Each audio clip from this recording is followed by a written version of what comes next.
Hi friends, well, how are you today? Today's Wednesday, but you'll probably be seeing this on Friday. I just decided I was going to just make a fish pie tonight. You know the problems I've been having with the freezer, and I'm just a bit worried about leaving that pasta in there. Pasta, oh, I don't know what's wrong with me today, I'm sorry. I'm a bit worried about leaving the fish in the freezer. I've been overdoing it, haven't I? I need a sleep.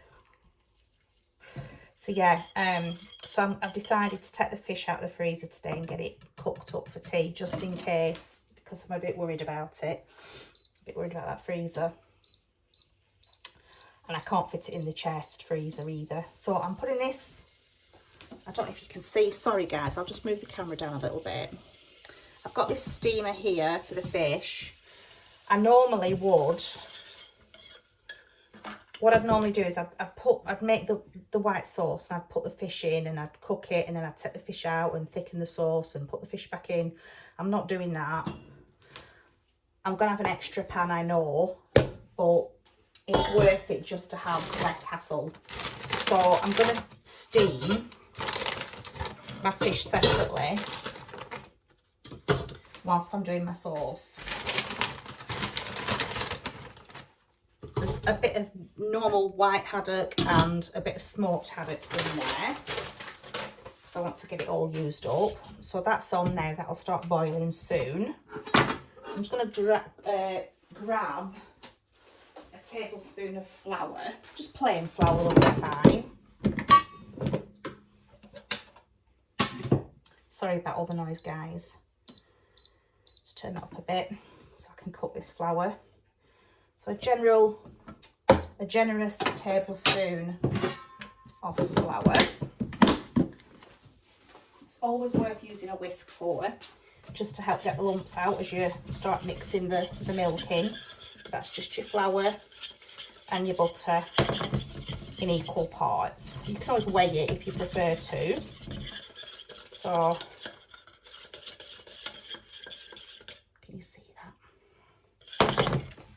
And I'm just going to cook that flour for a little bit, because you don't want that floury taste to the sauce.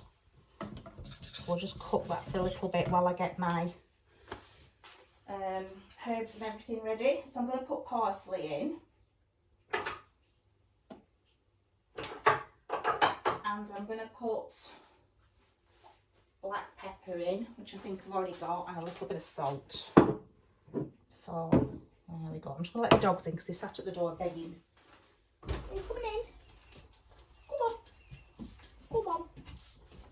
Right, no barking.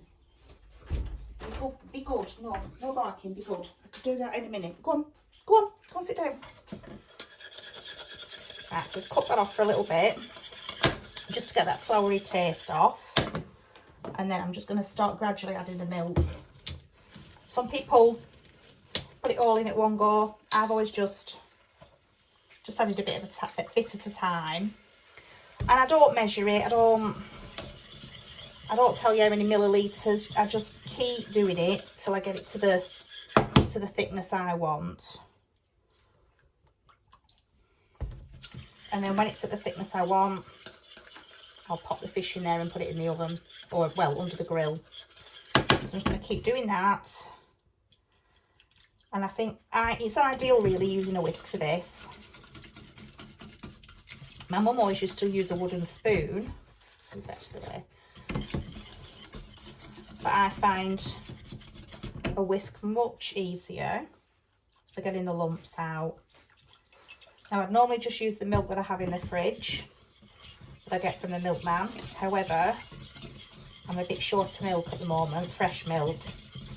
And I don't want to risk using that one up in the fridge in case my husband doesn't get to the shop on the way home from work tonight. So I'm using this long life milk from the pantry, and I just grabbed the whole milk rather than the semi-skimmed, because I just thought it'd give it a bit more creamier flavour really. So I think it's probably, looking at how much I've used there, probably just less than a pint, somewhere between, yeah, I'd say about 3/4 of a pint possibly. But you'll just do it to your consistency. That will thicken now as it cooks. So I'm just going to put, it's not coming out, bear with. There we go. Sprinkling of black pepper. It's probably not even 1/8 of a teaspoon there.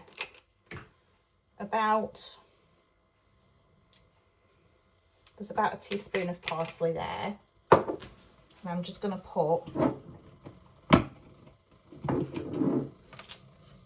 a pinch of salt.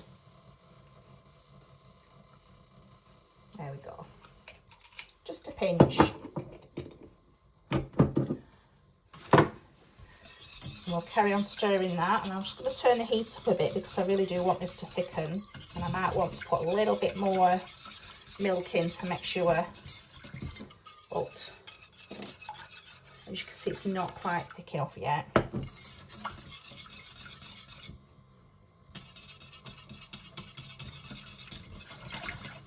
So when I've come off camera, I won't do it on camera because it's boring. I'm going to peel the potatoes and get them on to boil. I think you'll probably be able to hear this boiling now.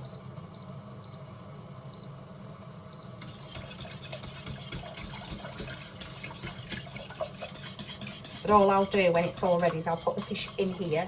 Well, I won't. I'll put the fish in here, pour the sauce over. Excuse me. Pepper. Got some pepper. I will put the fish in there, pour the sauce over it, put the mashed potatoes on, sprinkle some grated cheese over the top. Just put it under the grill to melt the cheese and brown the potatoes a little bit. This is starting to thicken up now, you see. Oh, that's really nice, that. It's thickening up nice, that.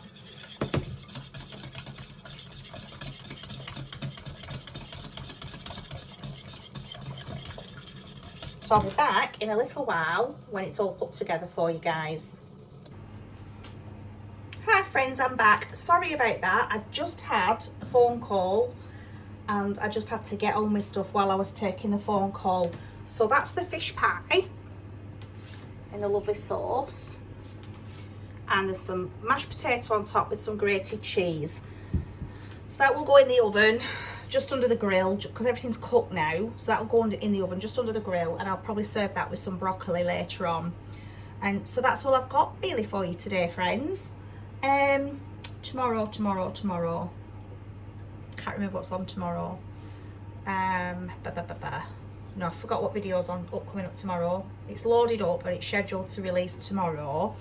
And then this will be Friday. But I'm sure I had something else to tell you. And I can't remember what it was. So I'll have to tell you in a different video if I remember, won't I? It's gone. So yes, that's the fish pie. And it's really filling. It was easier to do it in the fish separately in the steamer. I know it's more washing up, but it's just less stress for me. Getting it out of the pan, thickening the sauce, putting it back in like my mum used to do.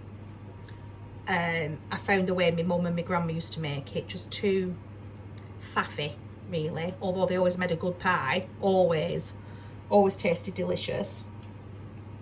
I just found their method that didn't suit me, so I decided to start steaming the fish separately in the steamer.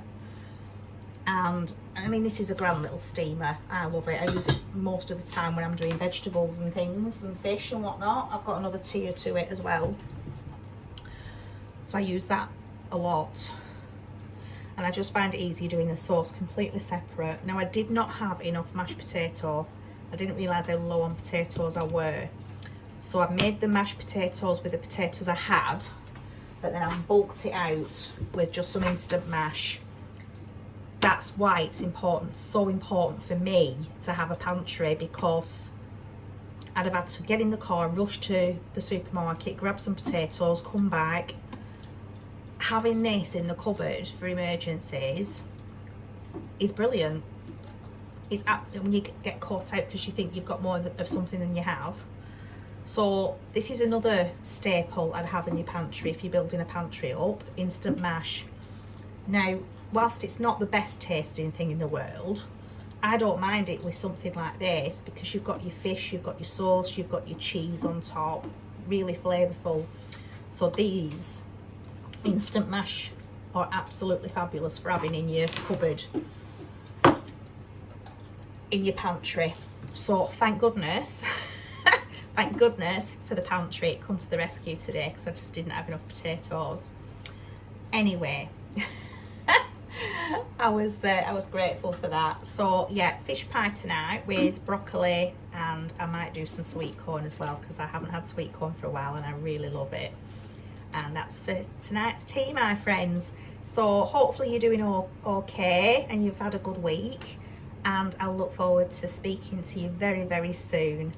For now, goodbye, God bless, take care, and I'll see you soon. Bye for now.